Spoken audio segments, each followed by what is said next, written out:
7 to the power of 4 root x plus 24 to the power of 4 root x equal to 25 to the power of 4 root x.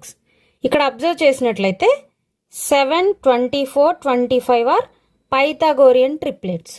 ఈ Pythagorean triplets అన్ని మనం గుర్తుంచుకోవాలి. Pythagorean triplets అంటే for example ఇది తీసుకున్నట్టయితే right angle ట్రయాంగిల్లో hypotenuse 5, sides are 3 and 4.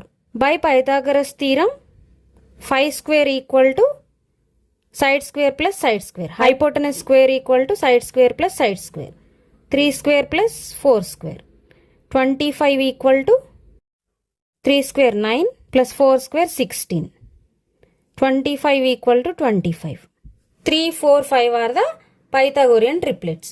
ఇవన్నీ కూడా పైథాగోరియన్ ట్రిప్లెట్స్. ఇవి మనం గుర్తుంచుకోవాలి. 7, 24, 25 అనేవి పైథాగోరియన్ ట్రిప్లెట్స్.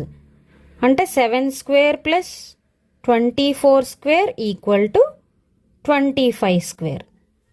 సో ఇక్కడ పవర్స్లో 4 root x ఉంది, ఇక్కడ పవర్లో 2 ఉంది. సో 4 root xని 2కి ఈక్వల్ చేయొచ్చు.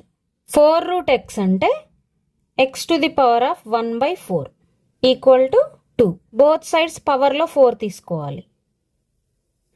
Whole to the power of 4 equal to 2 to the power of 4. ఈ 4, 4 క్యాన్సిల్ అయితే x is equal to 2 to the power of 4 ఉంటుంది. So x is equal to 2 to the power of 4 అంటే 2ని 4 times multiply చేయాలి. So x is equal to 16.